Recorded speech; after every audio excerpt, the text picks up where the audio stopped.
The Awakening by Kate Chopin. Chapters 26 through 30. Chapter 26. Alcée Arobin wrote Edna an elaborate note of apology, palpitant with sincerity. It embarrassed her, for in a cooler, quieter moment it appeared to her absurd that she should have taken his action so seriously, so dramatically. She felt sure that the significance of the whole occurrence had lain in her own self-consciousness. If she ignored his note, it would give undue importance to a trivial affair. If she replied to it in a serious spirit, it would still leave in his mind the impression that she had, in a susceptible moment, yielded to his influence. After all, it was no great matter to have one's hand kissed. She was provoked at his having written the apology. She answered in as light and bantering a spirit as she fancied it deserved, and said she would be glad to have him look in upon her at work whenever he felt the inclination and his business gave him the opportunity. He responded at once by presenting himself at her door with all his disarming naivete, and then there was scarcely a day which followed that she did not see him or was not reminded of him. He was prolific in pretexts. His attitude became one of good-humored subservience and tacit adoration. He was ready at all times to submit to her moods, which were as often kind as they were cold. She grew accustomed to him. They became intimate and friendly by imperceptible degrees, and then by leaps. He sometimes talked in a way that astonished her at first and brought the crimson into her face, in a way that pleased her at last, appealing to the animalism that stirred impatiently within her. There was nothing which so quieted the turmoil of Edna's senses as a visit to Mademoiselle Reisz. It was then, in the presence of that personality which was offensive to her, that the woman, by her divine art, seemed to reach Edna's spirit and set it free. It was misty, with heavy, lowering atmosphere, one afternoon, when Edna climbed the stairs to the pianist's apartments under the roof. Her clothes were dripping with moisture. She felt chilled and pinched as she entered the room. Mademoiselle was poking at a rusty stove that smoked a little and warmed the room indifferently. She was endeavoring to heat a pot of chocolate on the stove. The room looked cheerless and dingy to Edna as she entered. A bust of Beethoven, covered with a hood of dust, scowled at her from the mantelpiece. "Ah, here comes the sunlight!" exclaimed Mademoiselle, rising from her knees before the stove. "Now it will be warm and bright enough. I can let the fire alone." She closed the stove door with a bang, and approached, assisting in removing Edna's dripping mackintosh. "You're cold. You look miserable. The chocolate will soon be hot. But would you rather have a taste of brandy? I have scarcely touched the bottle which you brought me for my cold." A piece of red flannel was wrapped around Mademoiselle's throat. A stiff neck compelled her to hold her head on one side. "I will take some brandy," said Edna, shivering as she removed her gloves and overshoes. She drank the liquor from the glass as a man would have done. Then, flinging herself upon the uncomfortable sofa, she said, "Mademoiselle, I am going to move away from my house on Esplanade Street." "Ah!" ejaculated the musician, neither surprised nor especially interested. Nothing ever seemed to astonish her very much. She was endeavoring to adjust the bunch of violets which had become loose from its fastening in her hair. Edna drew her down upon the sofa, and taking a pin from her own hair, secured the shabby artificial flowers in their accustomed place. "Aren't you astonished?" "Passably. Where are you going? To New York? To Iberville? To your father in Mississippi? Where?" "Just 2 steps away," laughed Edna, "in a little 4-room house around the corner. It looked so cozy, so inviting and restful whenever I pass by, and it's for rent. I'm tired of looking after that big house. It never seemed like mine anyway, like home. It's too much trouble. I have to keep too many servants. I'm tired of bothering with them." "That is not your true reason, ma belle. There is no use in telling me lies. I don't know your reason, but you have not told me the truth." Edna did not protest or endeavor to justify herself. "The house, the money that provides for it, are not mine. Isn't that enough reason?" "They're your husband's," returned Mademoiselle with a shrug and a malicious elevation of the eyebrows. "Oh, I see there's no deceiving you. Then let me tell you, it is a caprice. I have a little money of my own from my mother's estate, which my father sends me by driblets. I won a large sum this winter on the races, and I am beginning to sell my sketches. Laidpore is more and more pleased with my work. He says it grows in force and individuality. I cannot judge of that myself, but I feel that I have gained in ease and confidence. However, as I said, I have sold a good many through Laidport. I can live in the tiny house for little or nothing, with one servant. Old Celestine, who works occasionally for me, says she will come and stay with me and do my work. I know I shall like it, like the feeling of freedom and independence. What does your husband say? I have not told him yet. I only thought of it this morning. He will think I am demented, no doubt. Perhaps you think so. Mademoiselle shook her head slowly. Your reason is not yet clear to me, she said. Neither was it quite clear to Edna herself, but it unfolded itself as she sat for a while in silence. Instinct had prompted her to put away her husband's bounty in casting off her allegiance. She did not know how it would be when he returned. There would have to be an understanding, an explanation. Conditions would some way adjust themselves, she felt, but whatever came, she had resolved never again to belong to another than herself. I shall give a grand dinner before I leave the old house, Edna exclaimed. You will have to come to it, mademoiselle. I will give you everything that you like to eat and drink. We shall sing and laugh and be merry, for once. And she uttered a sigh that came from the very depths of her being. If Mademoiselle happened to have received a letter from Robert during the interval of Edna's visits, she would give her the letter unsolicited, and she would seat herself at the piano and play, as her humor prompted her, while the young woman read the letter. The little stove was roaring, it was red hot, and the chocolate in the tin sizzled and sputtered. Edna went forward and opened the stove door, and Mademoiselle, rising, took a letter from under the bust of Beethoven and handed it to Edna. "Another, so soon!" she exclaimed, her eyes filled with delight. "Tell me, mademoiselle, does he know that I see his letters?" "Never in the world. He would be angry and would never write to me again if he thought so." "Does he write to you?" "Never a line." "Does he send you a message?" "Never a word. It is because he loves you, poor fool, and is trying to forget you, since you are not free to listen to him or to belong to him." "Why do you show me his letters, then?" "Haven't you begged for them? Can I refuse you anything? Oh, you cannot deceive me." And Mademoiselle approached her beloved instrument and began to play.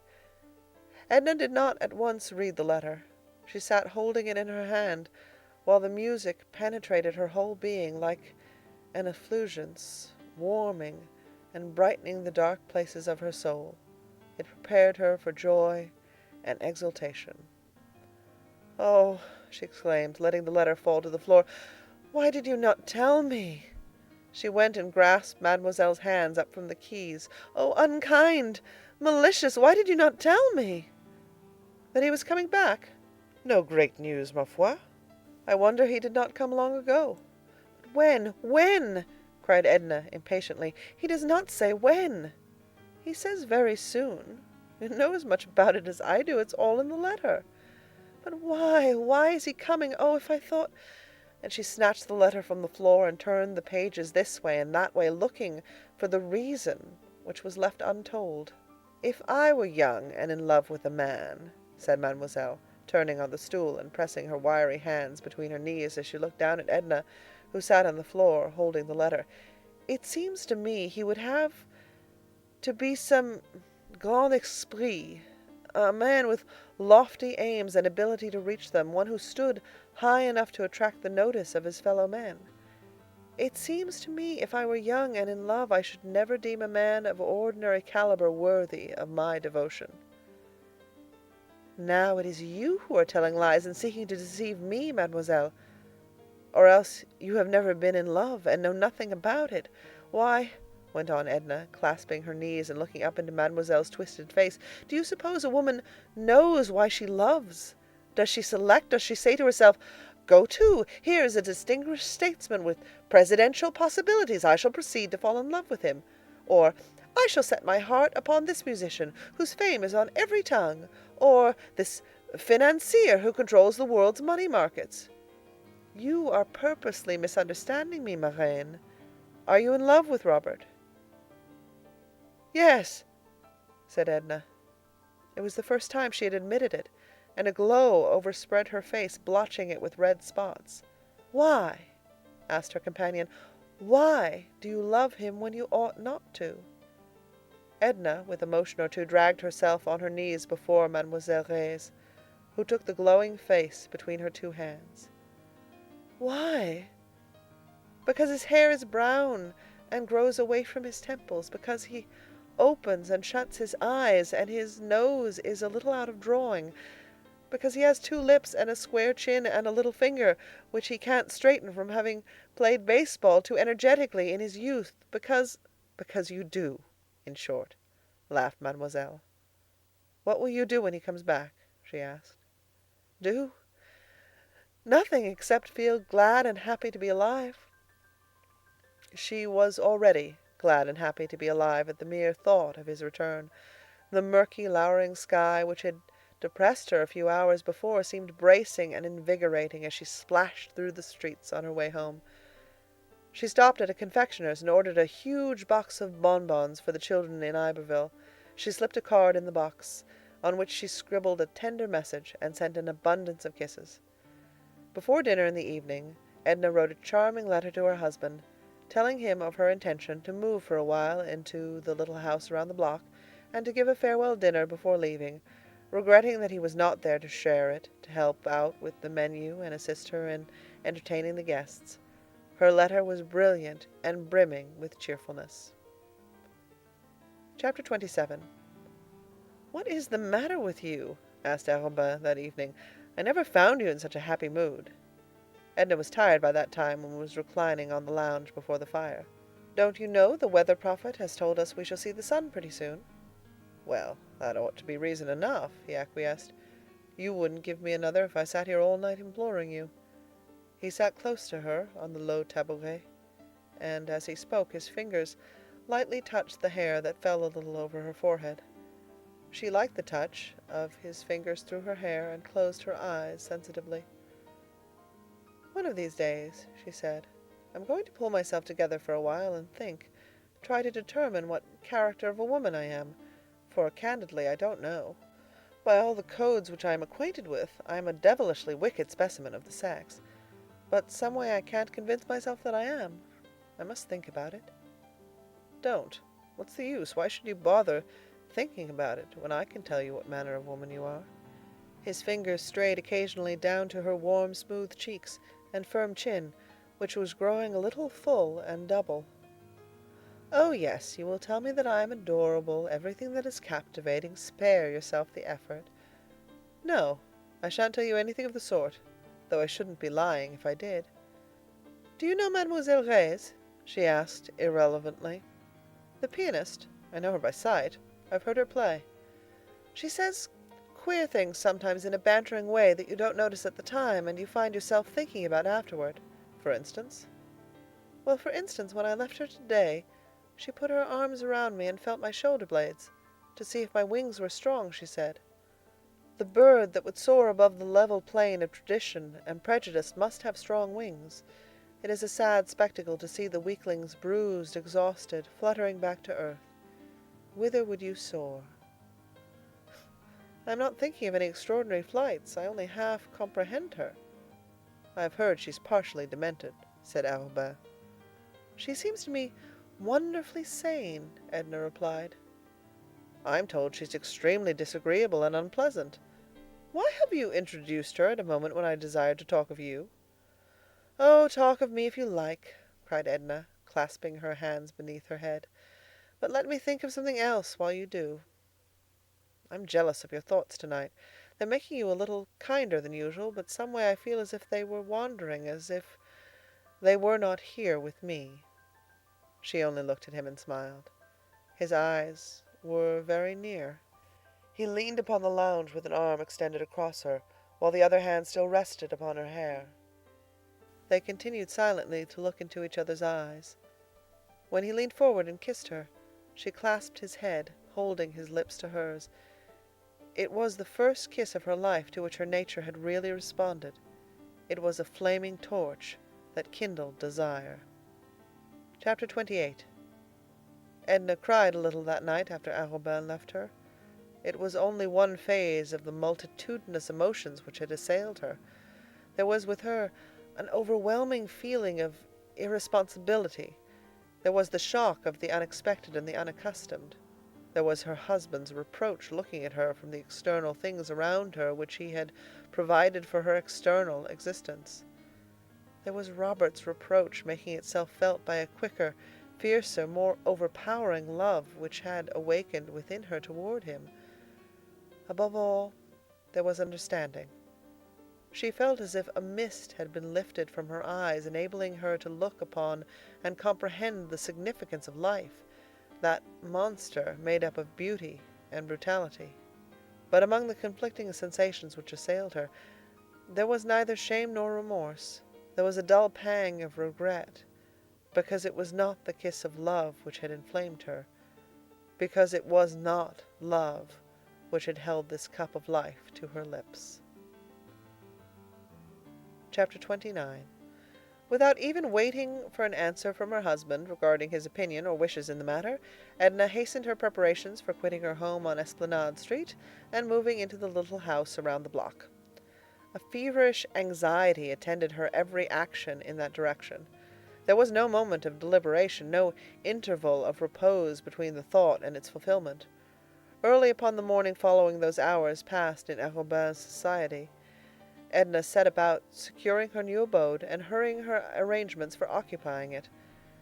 Within the precincts of her home, she felt like one who has entered and lingered within the portals of some forbidden temple in which 1,000 muffled voices bade her begone.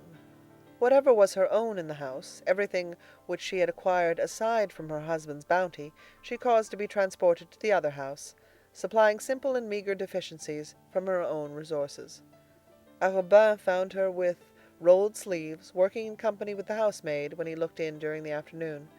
She was splendid and robust, and had never appeared handsomer than in the old blue gown with a red silk handkerchief knotted at random around her head to protect her hair from the dust. She was mounted upon a high step-ladder, unhooking a picture from the wall when he entered. He had found the front door open, and had followed his ring by walking in unceremoniously. "Come down," he said. "Do you want to kill yourself?" She greeted him with affected carelessness, and appeared absorbed in her own occupation. He was, no doubt, prepared for any emergency, ready for any of the foregoing attitudes, just as he bent himself easily and naturally to the situation which confronted him. "Please come down," he insisted, holding the ladder and looking up at her. "No," she answered. "Ellen is afraid to mount the ladder. Joe is working over at the pigeon house. That's the name Ellen gives it because it's so small and looks like a pigeon house. And someone has to do this." Arobin pulled off his coat and expressed himself ready and willing to tempt fate in her place. Ellen brought him one of her dust caps, and went into contortions of mirth which she found it impossible to control when she saw him put it on before the mirror as grotesquely as he could. Edna herself could not refrain from smiling when she fastened it at his request. So it was he who in turn mounted the ladder, unhooking pictures and curtains, and dislodging ornaments as Edna directed. When he had finished, he took off his dust cap and went out to wash his hands. Edna was sitting on the tabouret, idly brushing the tips of a feather duster along the carpet when he came in again. "Is there anything more you will let me do?" he asked. "That is all," she answered. "Ellen can manage the rest." She kept the young woman occupied in the drawing-room, unwilling to be left alone with Arobin. "What about the dinner?" he asked. "The grand event, the coup d'etat?" "It will be day after tomorrow." "Why do you call it the coup d'etat?" "Oh, it will be very fine. All my best of everything. Crystal, silver and gold, Sèvres, flowers, music, and champagne to swim in. I'll let Léonce pay the bills. I wonder what he'll say when he sees the bills." "And you ask me why I call it a coup d'etat." Arobin had put on his coat, and he stood before her and asked if his cravat was plumb. She told him it was, looking no higher than the tip of his collar. "When do you go to the pigeon house?" with all due acknowledgment to Ellen. "Day after tomorrow, after the dinner. I shall sleep there." "Ellen, will you very kindly get me a glass of water?" asked Arobin. "The dust in the curtains, if you will pardon me for hinting such a thing, has parched my throat to a crisp." "While Ellen gets the water," said Edna, rising, "I will say good-bye and let you go. I must get rid of this grime, and I have a million things to do and think of." "When shall I see you?" asked Arobin, seeking to detain her, the maid having left the room. "At the dinner, of course. You are invited." "Not before? Not tonight, or tomorrow morning, or tomorrow noon, or night, or the day after morning or noon? Can't you see yourself, without my telling you, what an eternity it is?" He had followed her into the hall and to the foot of the stairway, looking up at her as she mounted with her face half turned to him. "Not an instant sooner," she said. But she laughed and looked at him with eyes that at once gave him courage to wait and made it torture to wait. Chapter 30. Though Edna had spoken of the dinner as a very grand affair, it was in truth a very small affair and very select, insomuch as the guests invited were few and were selected with discrimination. She had counted upon an even dozen seating themselves at her round mahogany board, forgetting for the moment that Madame Ratignolle was to the last degree souffrante and unpresentable, and not foreseeing that Madame Lebrun would send 1,000 regrets at the last moment. So there were only 10 after all, which made a cozy, comfortable number.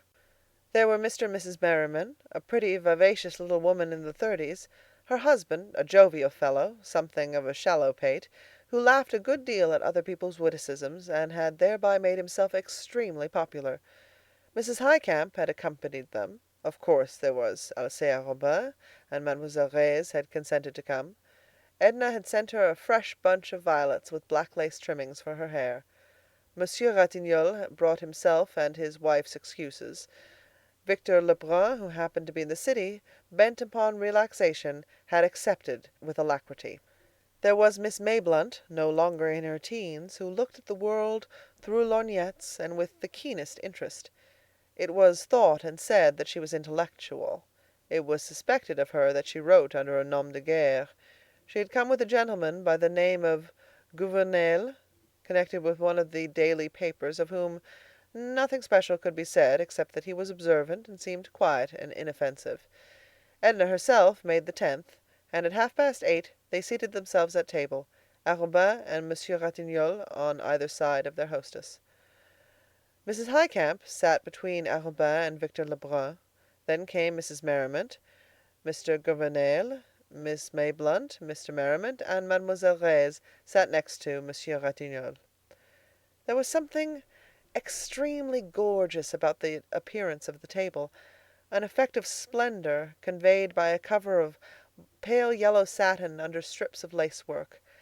There were wax candles in massive brass candelabra, burning softly under yellow silk shades; full, fragrant roses, yellow and red, abounded.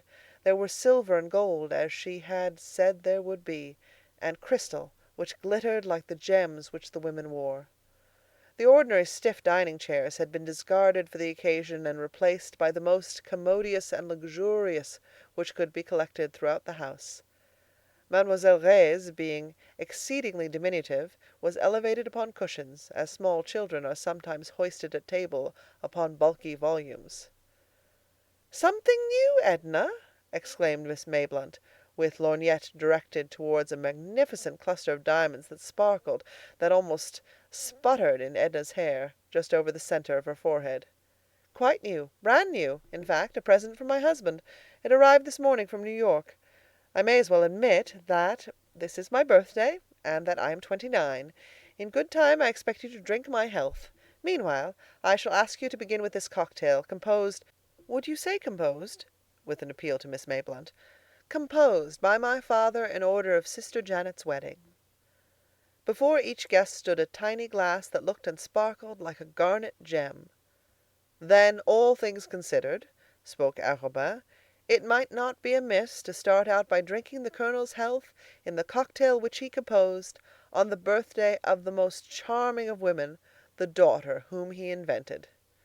Mr. Merriman's laugh at the sally was such a genuine outburst, and so contagious, that it started the dinner with an agreeable swing that never slackened. Miss Mayblunt begged to be allowed to keep her cocktail untouched before her just to look at. The color was marvelous. She could compare it to nothing she had ever seen, and the garnet lights which it emitted were unspeakably rare. She pronounced the Colonel an artist, and stuck to it. Monsieur Ratignolle was prepared to take things seriously. The mets, the entremets, the service, the decorations, even the people. He looked up from his pompano and inquired of Arobin if he were related to that gentleman of that name who formed one of the firm of Letne and Arobin, lawyers. The young man admitted that Latny was a warm personal friend who permitted Arobin to decorate the firm's letterheads and to appear upon a shingle that graced Perdido Street. "There are so many inquisitive people in institutions abounding," said Arobin, "that one is really forced as a matter of convenience these days to assume the virtue of an occupation if he has it not." Monsieur Ratignolle stared a little, then turned to ask Mademoiselle Reisz if she considered the symphony concerts up to the standard which had been set the previous winter. Mademoiselle Reisz answered Monsieur Ratignolle in French, which Edna thought a little rude under the circumstances, but characteristic. Mademoiselle had only disagreeable things to say of the symphony concerts, and insulting remarks to make of all the musicians of New Orleans, singly and collectively. All her interests seemed to be centered upon the delicacies placed before her. Mr. Merriman said that Mr. Arobin's remark about inquisitive people reminded him of a man from Waco the other day at the St. Charles Hotel. But as Mr. Merriman's stories were always lame and lacking point, his wife seldom permitted him to complete them. She interrupted him to ask if he remembered the name of the author whose book she had bought the week before to send to a friend in Geneva. She was talking books with Mr. Gouvernail and trying to draw from him his opinion upon current literary topics. Her husband told the story of the Waco man privately to Miss Mayblunt, who pretended to be greatly amused and to think it extremely clever. Mrs. Highcamp hung with languid but unaffected interest upon the warm and impetuous volubility of her left-hand neighbor, Victor Lebrun. Her attention was never for a moment withdrawn from him after seating herself at table, and when he turned to Mrs. Merriman, who was prettier and more vivacious than Mrs. Highcamp, she waited with easy indifference for an opportunity to reclaim his attention. There was the occasional sound of music, of mandolins, sufficiently removed to be an agreeable accompaniment rather than an interruption to the conversation. Outside, the soft, monotonous splash of a fountain could be heard. The sound penetrated into the room with the heavy odor of jessamine that came through the open windows. The golden shimmer of Edna's satin gown spread in rich folds on either side of her. There was a soft fall of lace encircling her shoulders. It was the color of her skin, without the glow, the myriad living tints that one may sometimes discover in vibrant flesh. There was something in her attitude, in her whole appearance, when she leaned her head against the high-backed chair and spread her arms, which suggested the regal woman, the one who rules, who looks on, who stands alone. But as she sat there amid her guests, she felt the old ennui overtaking her, the hopelessness which so often assailed her, which came upon her like an obsession, like something extraneous, independent of volition.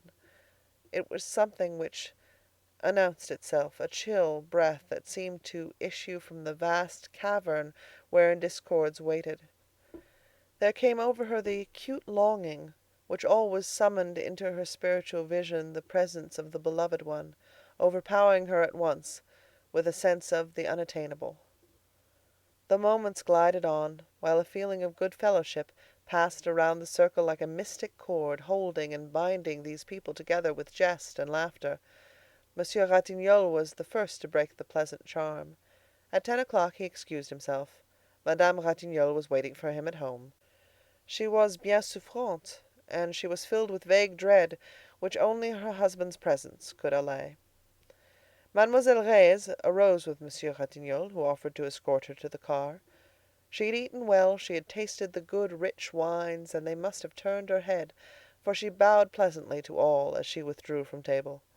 She kissed Edna upon the shoulder, and whispered, "Bonne nuit, ma reine. Soyez sage." She had been a little bewildered upon rising, or rather descending, from her cushions, and Monsieur Ratignolle gallantly took her arm and led her away. Mrs. Highcamp was weaving a garland of roses, yellow and red. When she finished the garland, she laid it lightly upon Victor's black curls.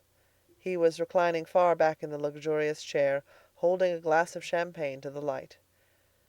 As if a magician's wand had touched him, the garland of roses transformed him into a vision of oriental beauty. His cheeks were the color of crushed grapes, and his dusky eyes glowed with a languishing fire. "Sapristi!" exclaimed Arobin. But Mrs. Highcamp had one more touch to add to the picture. She took from the back of her chair a white silken scarf with which she had covered her shoulders in the early part of the evening. She draped it across the boy in graceful folds, and in a way to conceal his black, conventional evening dress. He did not seem to mind what she did to him, only smiled, showing a faint gleam of white teeth, while he continued to gaze with narrowing eyes at the light through his glass of champagne. "Oh, to be able to paint in color rather than in words!" exclaimed Miss Mayblunt, losing herself in a rhapsodic dream as she looked at him. "There was a graven image of desire painted with red blood on a ground of gold," murmured Gouvernail under his breath. The effect of the wine upon Victor was to change his accustomed volubility into silence. He seemed to have abandoned himself to a reverie, and to be seeing pleasing visions in the amber bead. "Sing," entreated Mrs. Highcamp. "Won't you sing to us?" "Let him alone," said Arobin. "He's posing," offered Mr. Merriman. "Let him have it out." "I believe he's paralyzed," laughed Mrs. Merriman, and leaning over the youth's chair, she took the glass from his hand and held it to his lips. He sipped the wine slowly, and when he had drained the glass, she laid it upon the table and wiped his lips with her little filmy handkerchief. "Yes, I'll sing for you," he said, turning in his chair towards Mrs. Highcamp. He clasped his hands behind his head, and looking up at the ceiling, began to hum a little, trying his voice like a musician tuning an instrument. Then, looking at Edna, he began to sing. "Ah, si tu savais—" "Stop!" she cried. "Don't sing that. I don't want you to sing it." And she laid her glass so impetuously and blindly upon the table as to shatter it against a carafe. The wine spilled over Arobin's legs, and some of it trickled down upon Mrs. Highcamp's black gauze gown. Victor had lost all idea of courtesy, or else he thought his hostess was not in earnest, for he laughed and went on. "Ah, si tu savais ce que tes yeux me descendent." "Oh, you mustn't, you mustn't!" exclaimed Edna, and pushing back her chair, she got up and going behind him placed her hand over his mouth. He kissed the soft palm that pressed upon his lips. "No, no, I won't, Mrs. Pontellier. I didn't know you meant it," looking up at her with caressing eyes. The touch of his lips was like a pleasing sting to her hand. She lifted the garland of roses from his head and flung it across the room. "Come, Victor, you've posed long enough. Give Mrs. Highcamp her scarf." Mrs. Highcamp undraped the scarf from about him with her own hands. Miss Mayblunt and Mr. Gouvernail suddenly conceived the notion that it was time to say good night, and Mr. and Mrs. Merriman wondered how it could be so late. Before parting from Victor, Mrs. Highcamp invited him to call upon her daughter, who she knew would be charmed to meet him, and talk French and sing French songs with him. Victor expressed his desire and intention to call upon Miss Highcamp at the first opportunity which presented itself. He asked if Arobin were going his way. Arobin was not. The mandolin players had long since stolen away. A profound stillness had fallen upon the broad, beautiful street. The voices of Edna's disbanding guests jarred like a discordant note upon the quiet harmony of the night. End of chapters 26 through 30.